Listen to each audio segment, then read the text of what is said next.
Welcome back to Diving Diaries. We're here at Milln/Flynn Reef today, and we're going to see what we can see. Come along for the journey.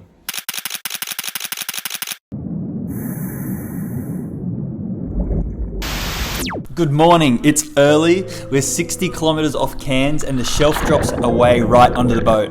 This is Flynn Reef. But Lockie and I are going to do a buddy check. We're going to put our mask on. One last look at the horizon, and down we go. We hadn't been in the water 2 minutes before we ran into these two spotted sweet lips, big, slow, and completely unbothered by us, hovering over this coral. They feed at night, so this is really them just killing time. Then we left them to it and kept swimming, and this is where Flynn Reef shows you what it's got. The outer reef here is cut through with canyons and swim-throughs, and you can thread straight into them. It's my favourite part of any dive on this reef. The moment the walls close in either side and you're following a crack through something that took thousands of years to build. Down in those cracks, where the light barely reaches, the Gregorian fans take over. They're not plants. Every fan is a colony of tiny animals, and it grows side on to the currents, so all of them get fed. That's why they all face the same way.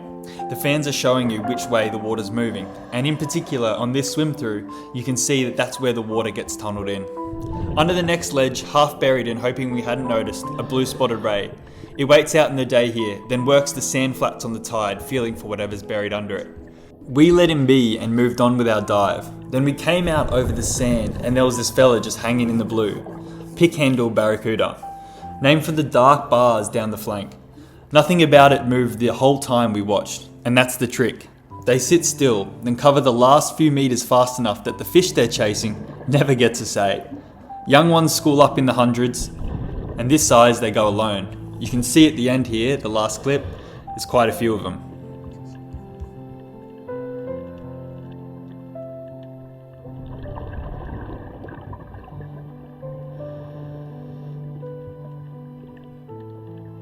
We found ourselves attacking another swim through. These things were absolutely amazing. I couldn't get enough of this feeling before we started to move on.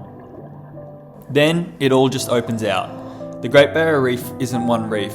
It's around 3,000 of them, and Flynn is a single one sitting right on the edge of the shelf. Out here we get clean ocean water pushing through instead of runoff from the coast. So on a good day you're seeing 30 meters. Although we didn't quite have 30 meters, it was still really beautiful to see.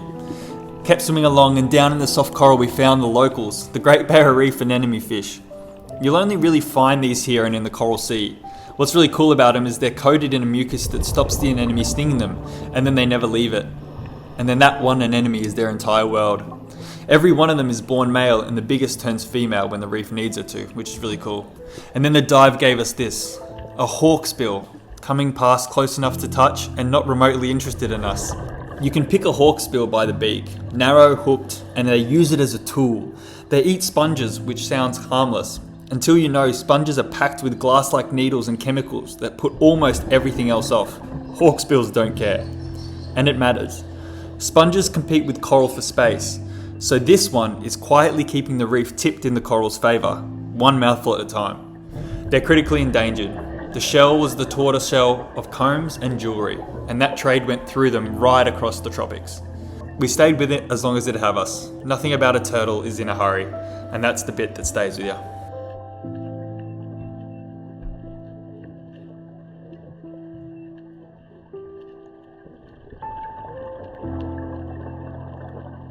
Further along, a hump-nosed unicorn fish. No horn on this one, just a bump on the head, which grows as they age. The blades at the base of its tail, though, are permanent and sharp.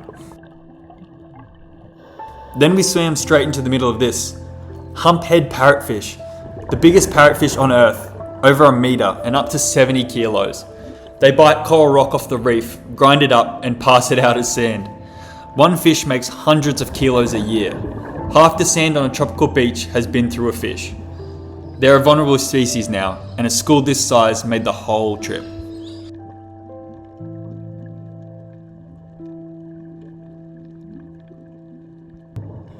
Once we'd moved off, we went back to looking in holes and found an ornate rock lobster, antenna out the front, watching us.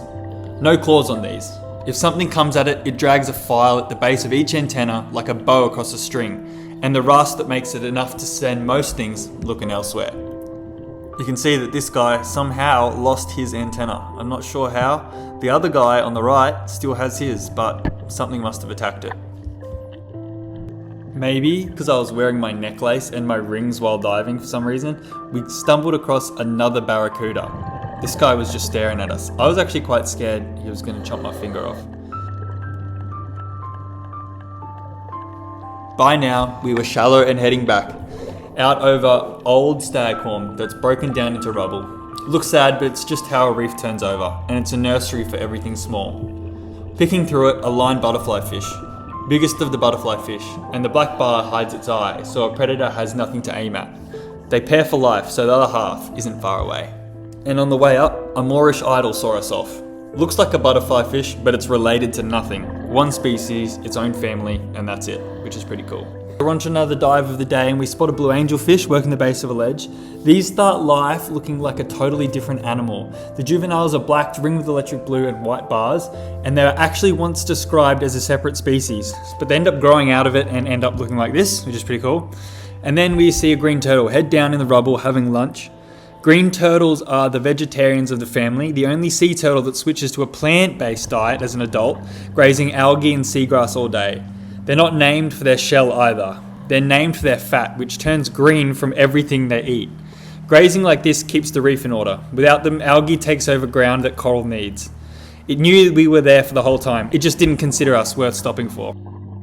Always love stopping and watching these guys. Here's Lockie chilling out, filming some fish, and then we continue on and head over and find something really, really cool. No, it's not this sea anemone looking thing. And no, it's not me blowing rings. The Humphead Wrasse. The Humphead Wrasse, Napoleon Wrasse, Maori Wrasse, whatever you want to call it. 2 meters, up to 180 kilos, and one of the biggest fish on any reef. It is awesome to see. They're endangered. They grow slowly, live to 30 odd years, and every one of them is born female. Only few of the big ones turn male later in life, which means when you lose the giants, you lose the breeding.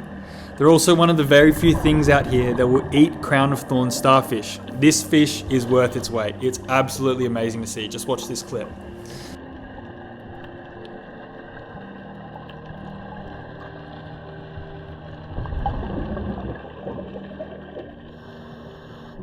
It's so easy to get lost in coral like this. Every bump on it is an animal, tentacles out, feeding on whatever the current brings. Absolutely awesome to sit and just wade with it for a while. Out along the drop-off though, next we see a school of snub-nosed dart holding in the current. Blunt-headed, built like a silver dinner plate, and they are fast. They patrol the edge of the reef and crush shellfish with plates of teeth in the back of their throat. Not remotely fussed about us, they were heading out in front.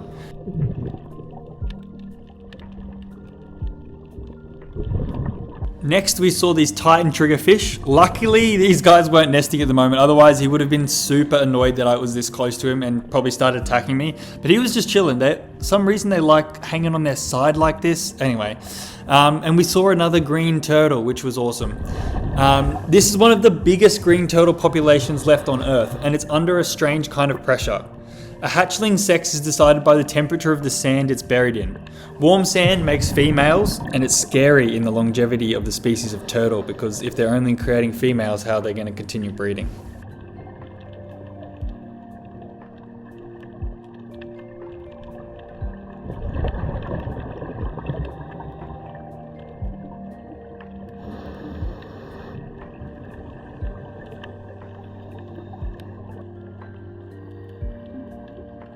With that, that's another dive done, and we're back under the boat where some big fish are waiting for some lunch that we're going to feed off the side, feed them off the side of the boat.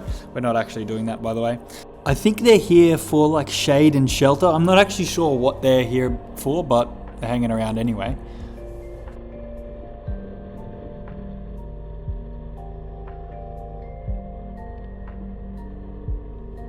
And then the sun went down and we did it again. We're going to do a night dive. Standing on the back of the deck in the dark with a torch in your hand is a completely different feeling. The fish are going crazy on the top of the water and you can't see the bottom. You can't see anything. You just step off and you go. I'm not going to talk anymore. Enjoy the rest of the video. You'll just be able to see how chaotic this dive really was at night. The fish going everywhere. A few literally swam into me because of how nuts they were moving. I don't know why, but they were out and they were hunting. It was awesome. Enjoy this.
I hope you enjoyed today's video. Consider subscribing, commenting, all that good stuff. I'll see you in the next one.